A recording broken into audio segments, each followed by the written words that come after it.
नमस्ते बच्चों।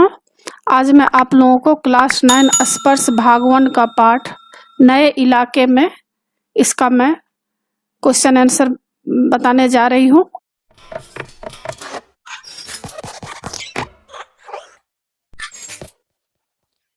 इससे पहले नए इलाके में इसका मैं फुल एक्सप्लेनेशन भी बनाई हूँ और मौखिक रूप से उसमें मैं प्रश्न उत्तर भी बनाई हूँ, लेकिन यह लिखित रूप से आप लोगों के लिए मैं क्वेश्चन आंसर इसमें पढ़ाने जा रही हूँ। और क्लास 9, क्लास 10 कृतिका, संचयन, क्षितिज, स्पर्श का मैं सारा वीडियो बना चुकी हूँ। क्वेश्चन आंसर, समरी और फुल एक्सप्लेनेशन और व्याकरण का भी बहुत सारा मैं चैप्टर आसान तरीके से बताई हूँ। उसको समझने के बाद आपको व्याकरण एकदम आसान लगने लगेगा। उसको देखने के लिए ऊपर दिए गए आई बटन पर क्लिक करके देख सकते हैं, या नीचे दिए गए डिस्क्रिप्शन बॉक्स में देख सकते हैं, या प्लेलिस्ट में जाकर देख सकते हैं। और बच्चों, मैं भी आप लोगों को नए इलाके में जो आप लोग का चैप्टर है उसका मैं प्रश्न उत्तर पढ़ाने जा रही हूँ। यह एग्जाम के लिए बहुत ही इम्पोर्टेंट है। पहला प्रश्न है, निम्नलिखित प्रश्नों के उत्तर दीजिए। आप इसमें देख रहे हैं कि क, ख, ग, घ, अंग और च, इतना प्रश्न आप लोगों का वहां दिया गया है। नीचे सबका उत्तर है। तो क का प्रश्न है, नए बसते इलाके में कभी रास्ता क्यों भूल जाता है? तो इसका उत्तर है, कभी नए बसते इलाके में रास्ता इसलिए भूल जाता है क्योंकि यहाँ नित नया निर्माण होता रहता है, नित नई घटनाएं घटती रहती है।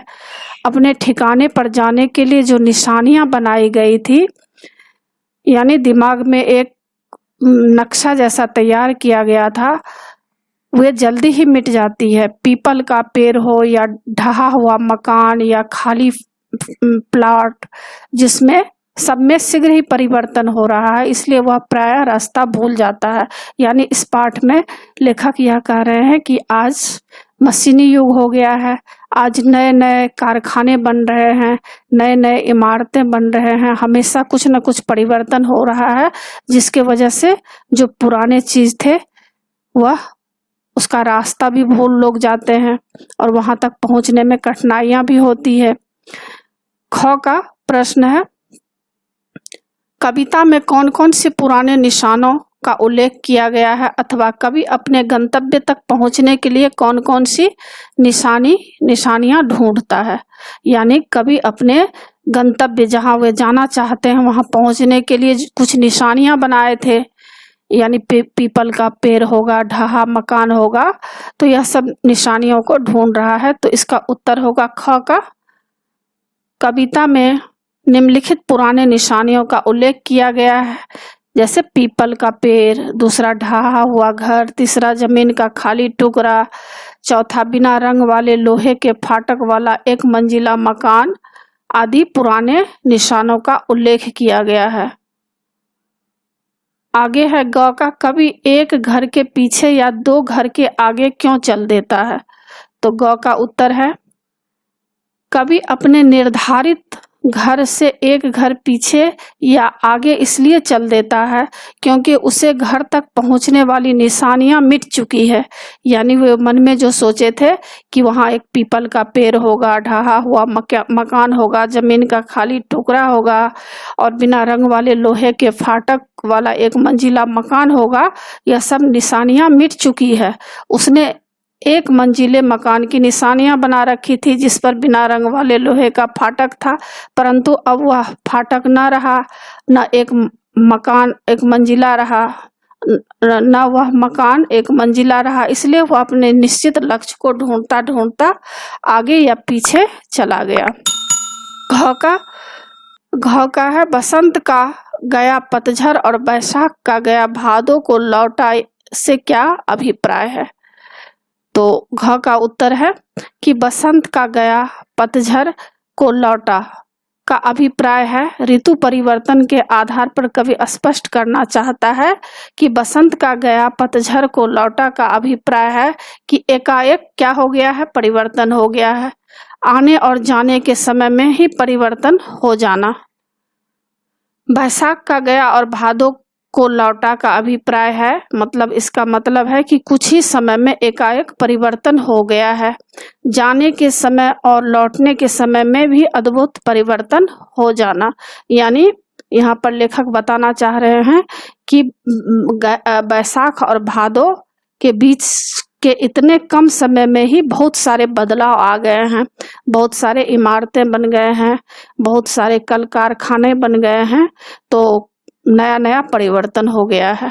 अंगह का प्रश्न है, कवि ने इस कविता में समय की कमी की ओर क्यों इशारा किया है? तो उत्तर है इसका अंगह का, इस कविता में कवि ने समय की कमी की ओर इशारा किया है। लोग हरदम कुछ न कुछ करने, बनाने और रचने की जुगार में लगे रहते हैं, यानी हमेशा कुछ न कुछ तेजी से परिवर्तन हो रहा है। इस अंधी प्रगति में उनकी पहचान खो गई है, वे स्वयं को भूल गए हैं। इसके कारण उनके भीतर डर सा समा गया है। कहीं वे अकेले तो नहीं रह गए हैं? क्या कोई उन्हें पहचानने वाला मिल जाएगा या नहीं? लोगों के पास इतनी फुर्सत नहीं है कि वे इस अंधे निर्माण के समय निकाल कर एक दूसरे के साथ आत्मीयता जोड़ सके।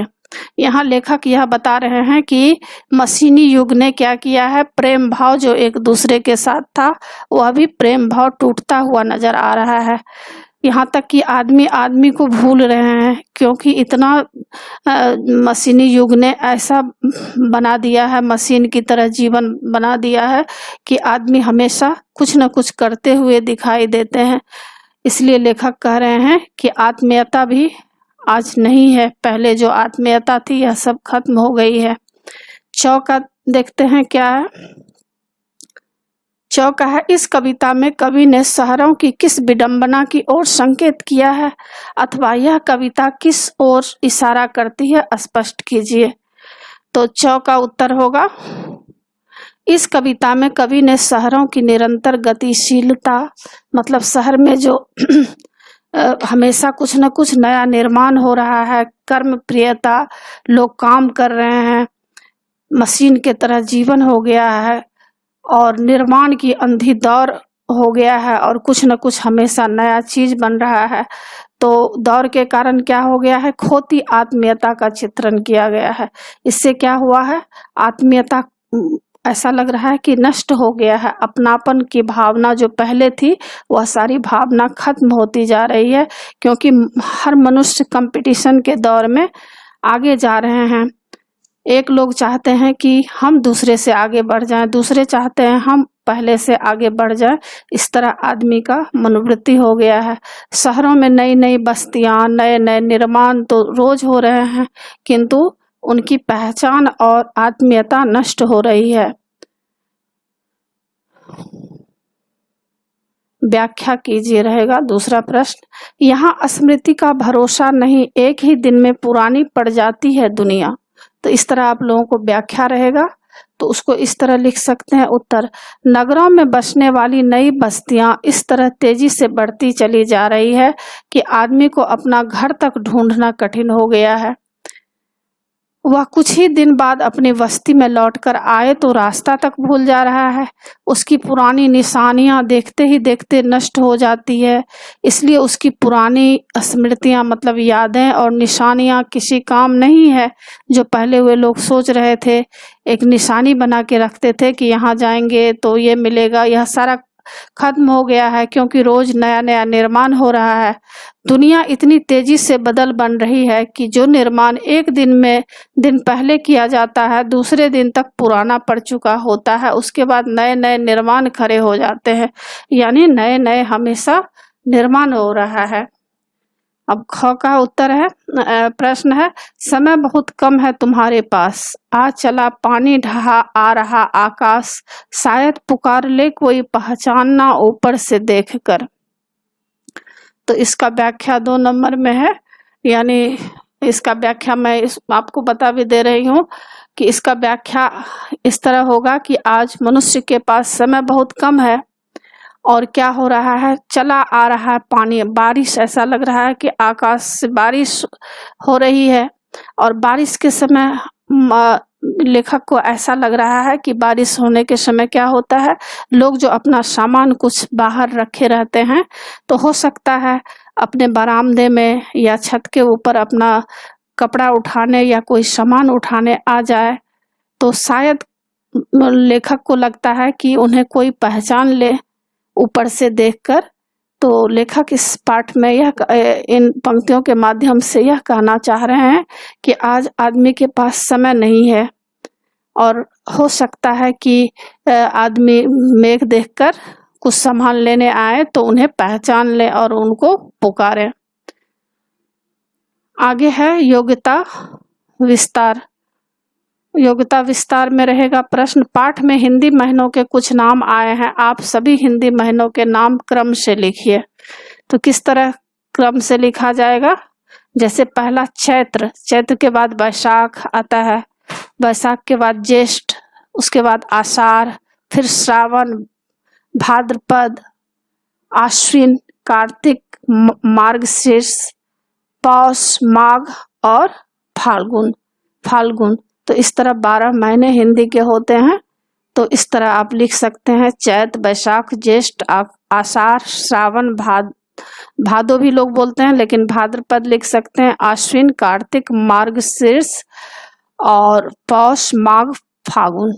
बच्चों, क्लास 9 और क्लास 10 क्षितिज, कृतिका, स्पर्श, संचयन, इन सभी पुस्तकों के सारे चैप्टर्स का इंपॉर्टेंट क्वेश्चन एंड आंसर का पीडीएफ को डाउनलोड करने के लिए और क्लास 9 और क्लास 10 का टेक्स्ट बुक का पीडीएफ फाइल डाउनलोड करने के लिए आप इस वीडियो के डिस्क्रिप्शन में दिए गए प्रोसेस को फॉलो करके आसानी से पीडीएफ फाइल डाउनलोड कर सकते हैं। अगर आपके पास टेक्स्ट बुक और इम्पोर्टेंट नोट्स नहीं है तो आप इस पीडीएफ फाइल को डाउनलोड करके आसानी से पढ़ाई कर सकते हैं और अच्छे मार्क्स ला सकते हैं। तो बच्चों, इसी के साथ पाठ की समाप्ति होती है।